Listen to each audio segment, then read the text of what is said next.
Comment on devient vidéaste quand on part de rien? Franchement, on ne devient pas vidéaste d'un coup. On commence juste avec cette idée.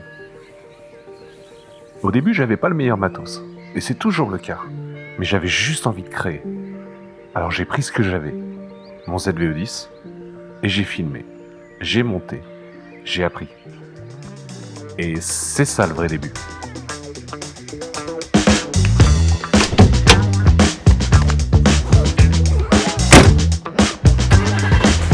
Donc on est dans la voiture, et ben on va y aller, hein. On allume un peu de radio. Allez go.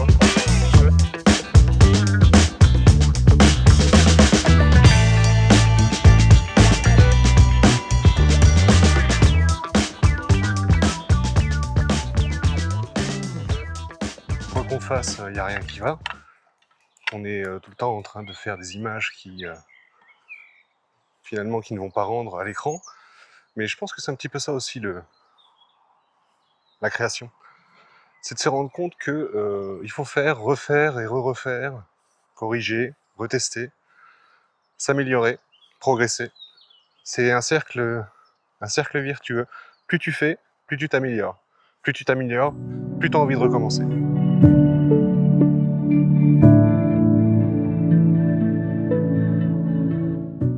Là, on en profite. On est au bord du Beuvron, sur la piste de la Loire à vélo.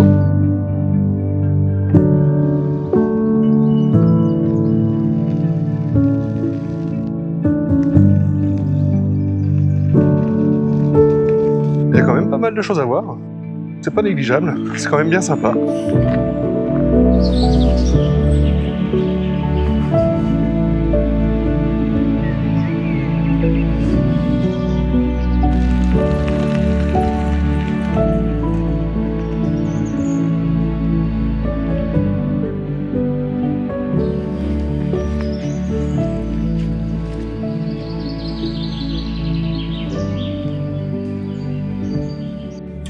Eh ben voilà, on y est. Eh ben franchement, je sais pas quand est-ce que tout ça a commencé réellement.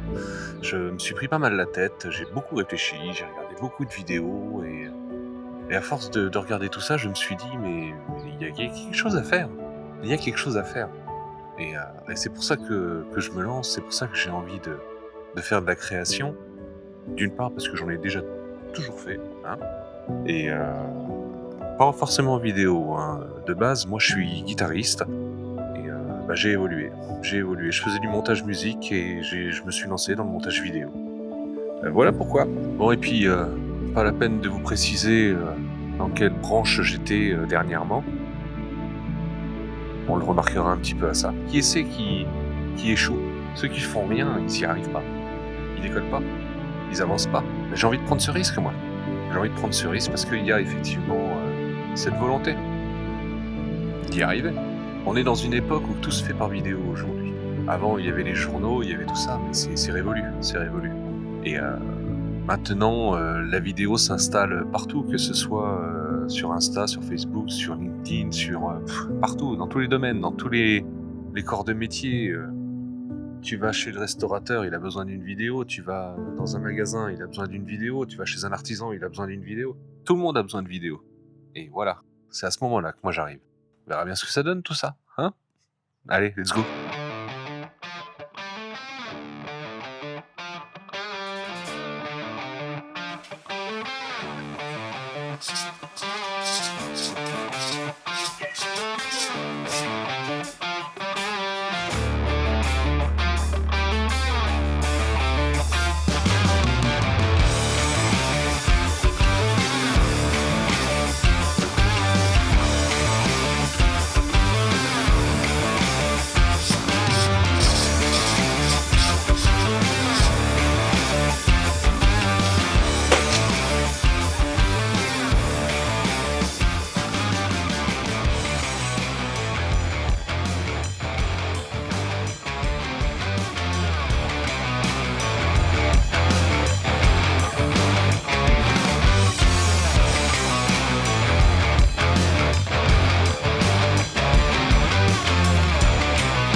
sais pas pour vous, mais moi, j'y vois un avantage d'être autodidacte.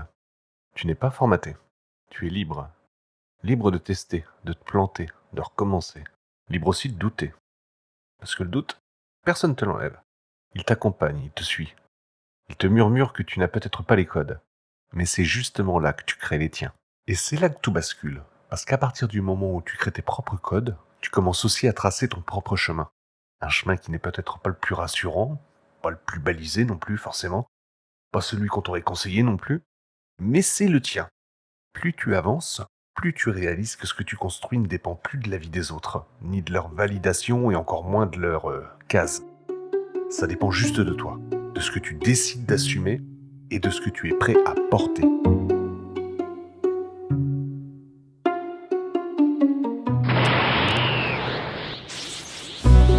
Dans mon entourage, je passe pour le geek de service. Avant, j'y faisais attention, je m'en cachais presque. J'aimais pas qu'on me le dise. Maintenant, je m'en fous. J'assume. Je pense que l'époque a changé. Moi, j'ai toujours aimé la tech, les jeux vidéo, la guitare, les PC. Et ça fait un bail que j'aime penser tous ces sujets-là. Et maintenant, c'est la vidéo. Et je m'y mets à fond dedans. Je creuse, je gratte, je démonte, je remonte. Parce que c'est comme ça en fait que j'apprends. Pas en suivant un mode d'emploi à la Ikea, mais en me perdant dedans jusqu'à comprendre comment le truc respire. Et plus j'avance et plus je réalise un truc. Ce qu'on appelait geek avant, aujourd'hui c'est juste être curieux. C'est vouloir comprendre le monde au lieu de juste l'utiliser. Alors franchement, j'ai arrêté de m'excuser pour ça. J'ai arrêté de faire semblant de ne pas m'y intéresser. Parce que cette curiosité-là, c'est elle qui m'a amené à la vidéo. Et puis, la vidéo, c'est un puissant fond. Quand tu crois que tu as compris quelque chose, en fait, tu découvres toujours un autre truc derrière. Un détail, un réglage, une lumière, une nouvelle technique. Alors, je continue. Je teste, je fouille, je gratte. Je passe d'un tuto à un autre tuto. J'essaie de m'améliorer et puis surtout, je m'éclate à faire tout ça. Parce qu'au fond, être le geek de service, c'est peut-être juste celui qui n'a jamais arrêté d'apprendre. Et je pense être en plein dedans.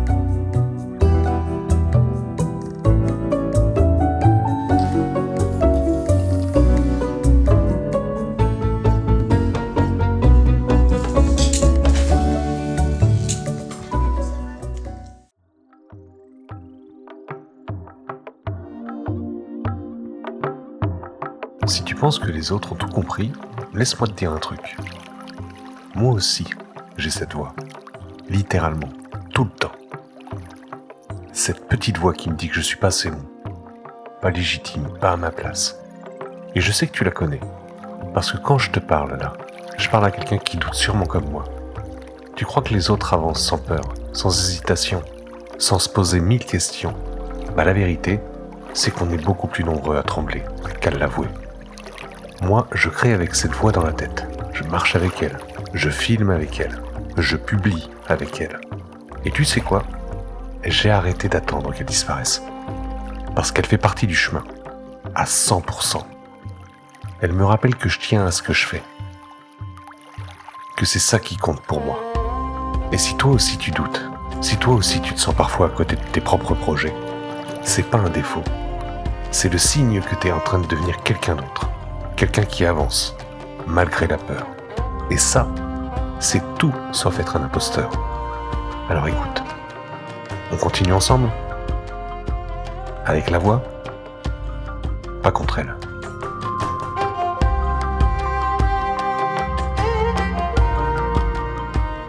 On parle souvent du côté glamour de la vidéo, des belles images, des setups propres, des plans stylés. Mais la vérité, c'est que 90% du temps, c'est juste moi, dans mon bureau, à essayer de comprendre pourquoi ce plan est moche, pourquoi cette lumière marche pas, pourquoi ce montage sonne faux. En fait, c'est du bricolage, du test, du doute, du chaos. Mais c'est mon chaos. Et j'y tiens. Parfois, Il y a un moment où tout s'aligne, un plan qui marche, une lumière parfaite, un montage qui te surprend toi-même. Et tu te dis, ok, je suis peut-être pas si nul. Je suis peut-être en train d'y arriver, petit à petit. Et en fait, ce que j'espère, c'est qu'un jour je pourrai regarder tout ça, toutes ces vidéos, tous ces essais, tous ces plans foirés, toutes mes galères, et me dire, ça valait le coup. J'espère qu'un jour je pourrai en vivre. Pas pour être connu ou pour être validé, mais juste pour pouvoir dire, j'ai construit quelque chose à partir de rien. Et j'en ai fait ma vie. Vous vous souvenez la première fois où vous avez eu une idée trop grande pour vous ? Moi je m'en souviens. Parce que cette idée, c'est elle qui m'a mis en mouvement. Et si un jour j'y arrive, je pourrais dire que tout a commencé ici. Avec une idée, une caméra, et l'envie furieuse d'en faire quelque chose.